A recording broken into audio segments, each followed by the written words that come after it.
Thank you for taking your time for this interview No for problem. Sports Marketing. When I came across Banter, I thought it was a really good idea. So just to start with it, can you tell me where did you get this idea? Well, it started last year. I work in digital media. I've got an agency here, and me and my business partner, he's a Liverpool fan, and we spent a lot of time last year talking about Roy Hodgson because he had a terrible time at Liverpool, Yeah, and kind of going online every day and looking, seeing that everyone on Twitter was complaining about him, wanted rid of him. At the time, everyone kind of wanted Martin O'Neill in, and we couldn't understand why he kept his job. And I think he kind of kept it about 6 to 8 weeks longer than he probably should have, for whatever reason. The problem was, with all these fans complaining, they didn't really have a voice. The only way they have a voice is at a ground where they're all singing together or on Twitter complaining together. But there's no actual place fans can come together and collectively have a voice about issues that affect their club. So we that's where we started. Then we said, wouldn't it be great to build a social network where the clubs had to listen to the fans because we could aggregate all the opinion of the things they were saying. And then we were like, well, it's got to be fun as well. So we said, well, we kind of at the time were using Facebook for games, and when you were checked into the games through Facebook, we'll notice there's lots of stuff coming in. mm-hmm. So you'd there talk with your friend about a goal or a shot, and then you'd have something coming in from like your mum or your sister or your girlfriend, which was kind of getting in the way. So we said, well, why don't we just create this network based around games, and then kind of give some control back to the fans, and it kind of came from there. Okay, great. So for you, what is, let's say, Banter's strongest feature? Is it the ability to discuss between fans? Is it the voting system towards the managers? Is it the live stats? What is it that, like, what is the biggest thing for Banter? I don't know. It's a tough one. I think there's a few things. I think as Banter grows and it has more users, because you've got to remember it's early days now. Yeah.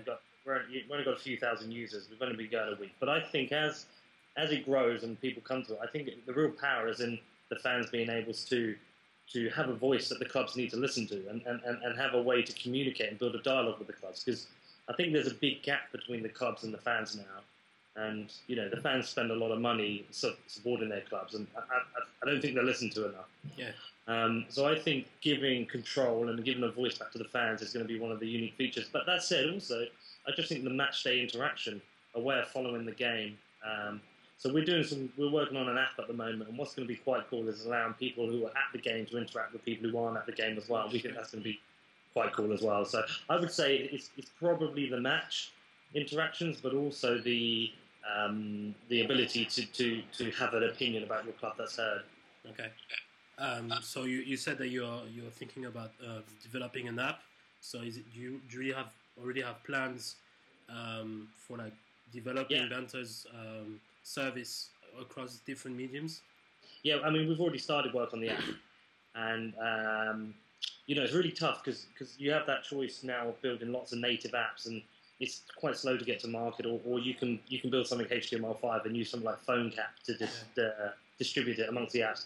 I think we're more likely in the short term to do the latter and then work on native experiences, because we really, a lot of people have already come back to us saying that they want to access it when they're at the game, but they need to do it on their phone. The problem is what we've tried to do with Banter, we've tried to make it for all football. Most football sites, they really just care about the top teams, but actually we want to make it for all fans. So we've been developing, we want to develop an app which can work in any ground for any club, because actually most of the supporters of the small clubs, the really important fans, are actually at the game. Yeah. So it's important for us to get an app out as quickly as possible for those guys.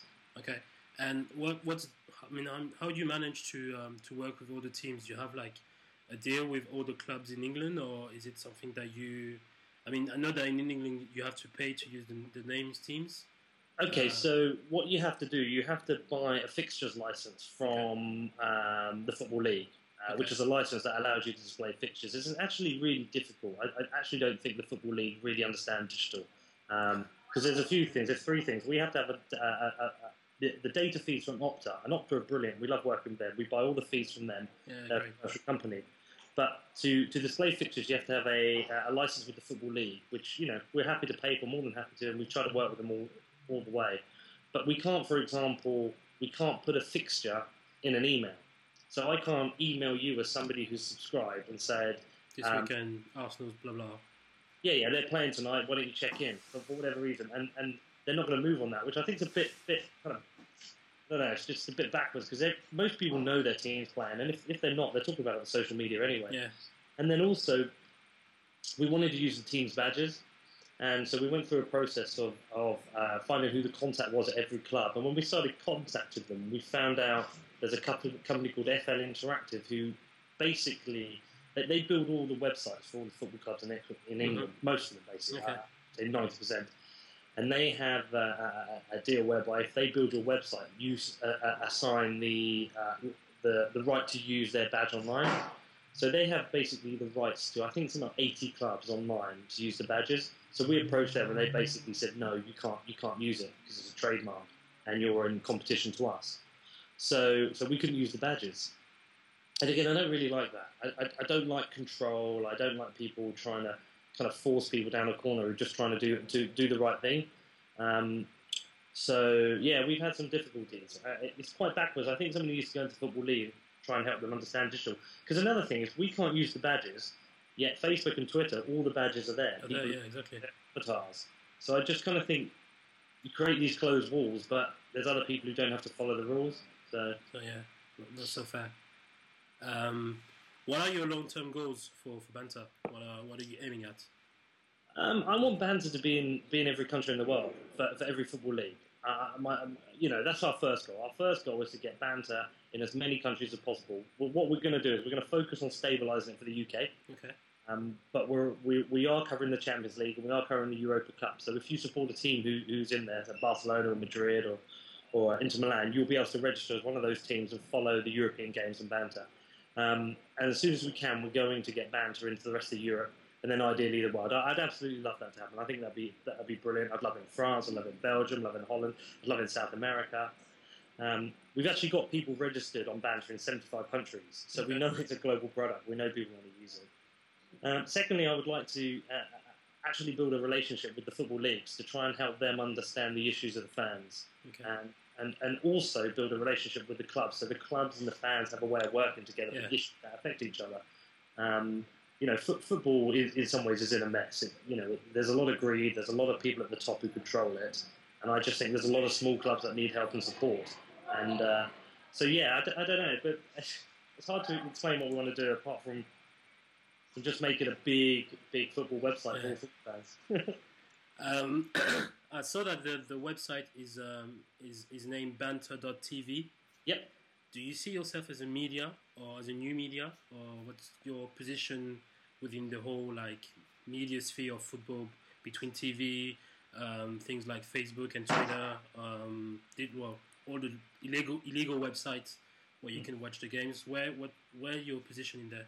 So we're not media, and I'm aware of these illegal websites, and to be honest, I don't really support them actually, and I personally wouldn't use them. And I'll tell you why is that while Sky TV are a massive corporate business, they've done a lot for football. I think they put a lot of money into it. The coverage is awesome.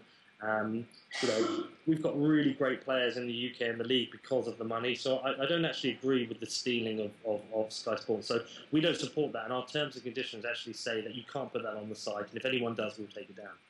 That said, I would love to work with the TV companies. I think there's a lot to be said for the interaction between social networks and the TV experience. Something like 78% of people interact with social networks while watching TV. So, people want to talk about it with their friends. People aren't, when a game's on, you watch Twitter and Facebook, people are all over it. And I would like to personally work with Sky, ESPN, any of the football, the networks who cover football, and actually try and build a really good interactive platform for fans. But the .tv is really just because it's so hard to get a decent domain name these days. We wanted to be called Banter. We thought it summed us up as a business quite well and as a website.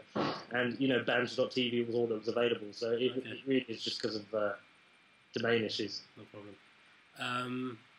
Who are your competitors now? I mean, is it Facebook? Are you working against Facebook and Twitter, or do you have other competitors, other websites now who are doing pretty much the same as you?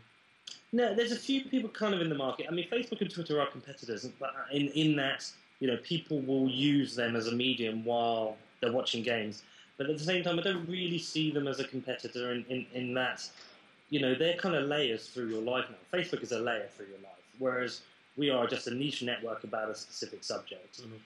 And I do think those sites do have some issues in the long term, because most of the social networks tend to have this kind of arc.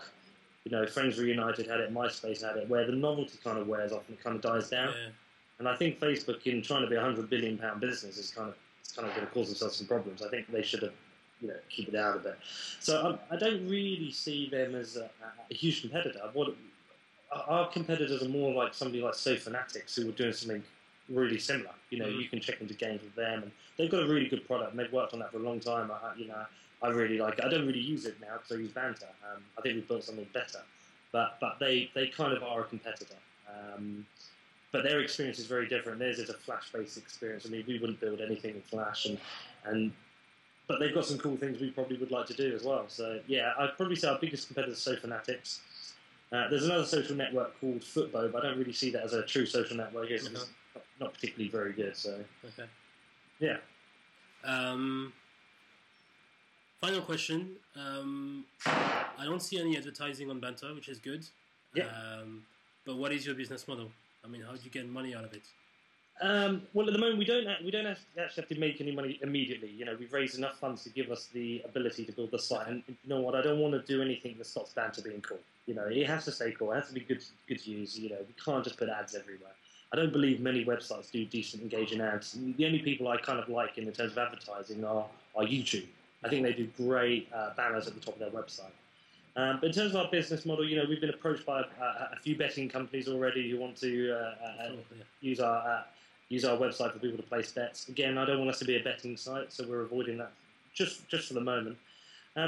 I would like to see us make money through a deeper relationship with the TV networks. Okay. I would like to see us make revenue through a deeper relationship between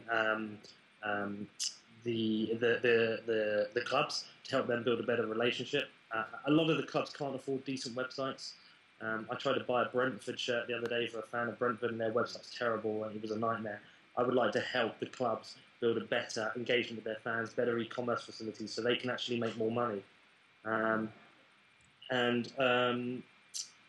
that, we also have our data, and our data will be hugely valuable. I think we're creating data that not many people are creating. So most of the data you buy these days tends to be factual data. Yeah. We have a lot of subjective data.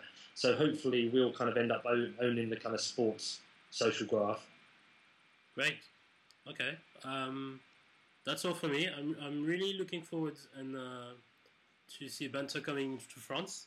Yeah, we want it in France. Because I think it's quite good. I mean, you have a lot of services coming up now, more onto the kind of like you check in front of a TV program, but you don't have that for football. And like football programs are really huge in France, especially with Canal Plus. That you probably know, the big TV channel who owns like the domestic league and the Champions League and pretty much all the big football games are on Canal Plus. So I think it's going to be really good to work with them to develop some stuff like that. So really looking forward. I think we've got something great that's new and innovative for this year, and I think it's in a good way to change the way we are consuming football in front of TV.